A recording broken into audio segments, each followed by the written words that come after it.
Yes, hello from Lance. Welcome back for our biology class. Today we are going to look at cell physiology. That's the topic. And the subtopic is factors that affect the rate of diffusion. This one is in connection to what we did last time. Last time we defined the term diffusion and we looked at how diffusion takes place. We described the term diffusion.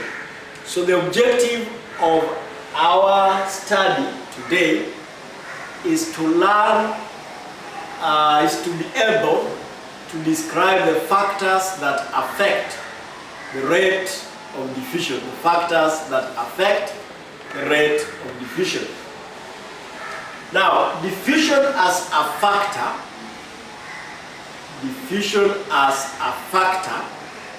or diffusion as a means of movement of particles occur either in gases. So we are saying this process, the process that we call diffusion, occur in either gases or in solutions.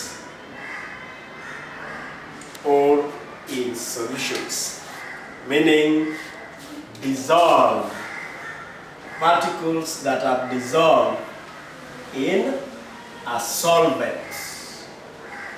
Particles that are dissolved in a solvent. That is what we say. So what are some of these factors that affect diffusion? The factors that we are going to look at,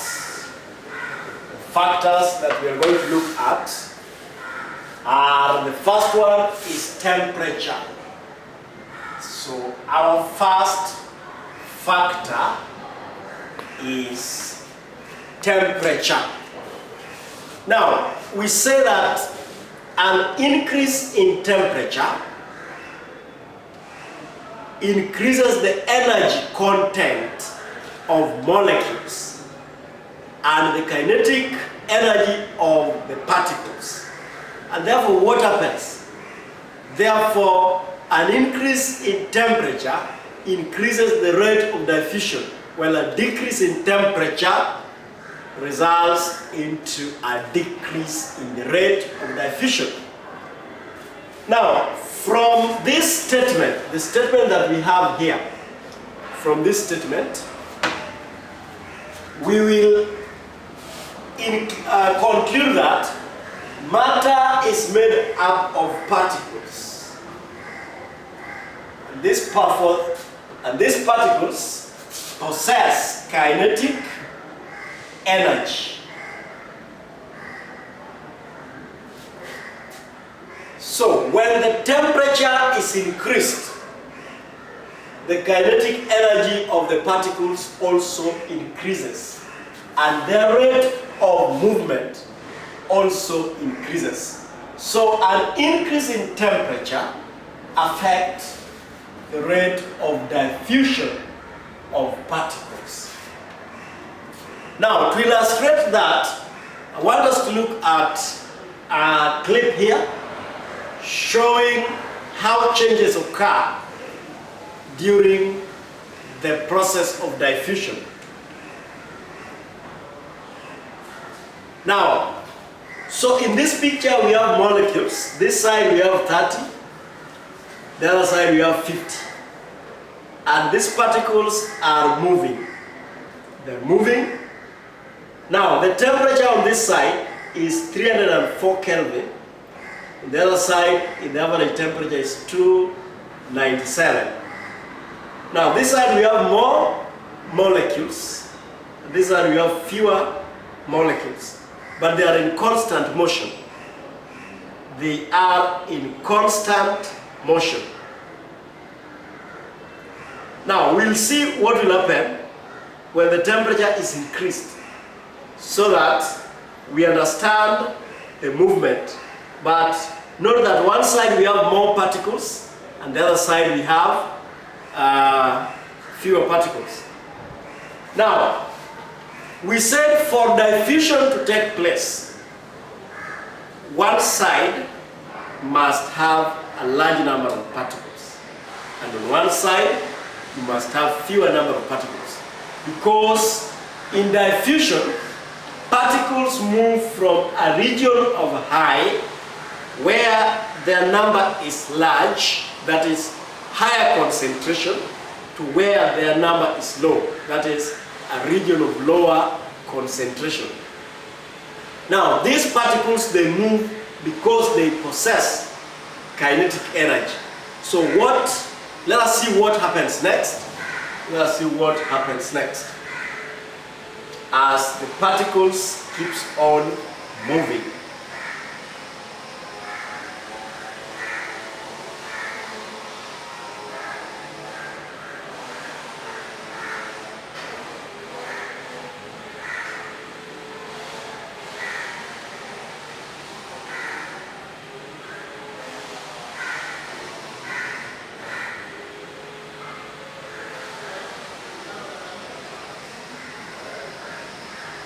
So still we have the barrier boundary, and later we are going to remove this boundary to see where the particles will move to after removing that boundary.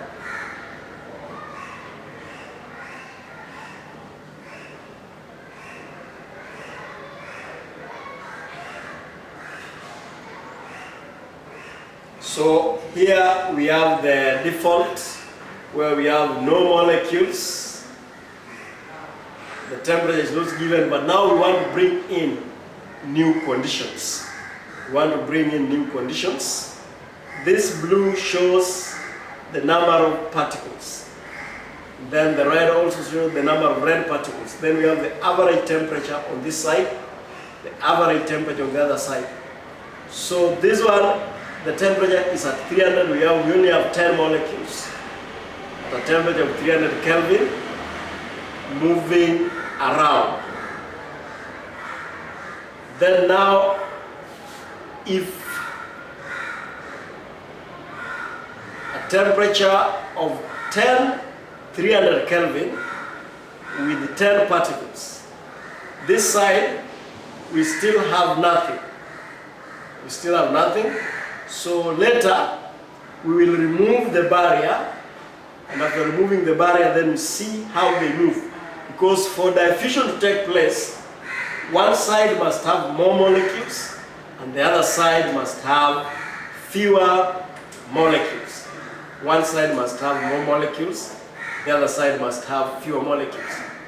Now, I just want you to be patient with that video and see the changes that takes place. Remember 300 Kelvin, 300 Kelvin is the same as if you subtract 273, you get around 27 degrees. So the temperature there is around 27 degrees. That is a low temperature, a very low temperature. Now, if you remove the barrier now, you can see if you remove this, they're now moving. So particles are moving from where we had more particles towards where we had less particles or no particles. So diffusion has taken place as this barrier is being removed. Now the particles will move until they become uniformly distributed. Until they become uniformly distributed. Now we have increased the number of particles from 10 to 50. Now we have more particles. We have more particles, and we're going to see how are they moving towards the other side. A case where you have 50 particles on one side, and then when we remove barrier, you can see the particles now, they are forced to spread out. And the rate at which they spread out is higher compared to the rate at which the spread occurred when we only had 10 particles. Now, what about if we add particles on this side? If we have 10 on this side and 50 on this side, one side 10, one side 50, so that the difference is 40.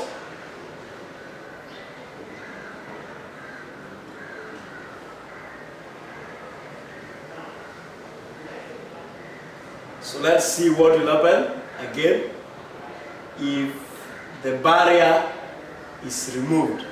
Will these particles mix, or will they remain on different partitions? Will the red remain on that side, or will they mix? Now, immediately you remove the barrier, you can see again these ones are spreading to where their number is less. And these blue ones are also spreading to where their concentration is low. So particles will always move, so that they move from a region of high to a region of low particle. That one brings us to the end of the first segment, and we're going to move to the second segment. We will move to the second segment.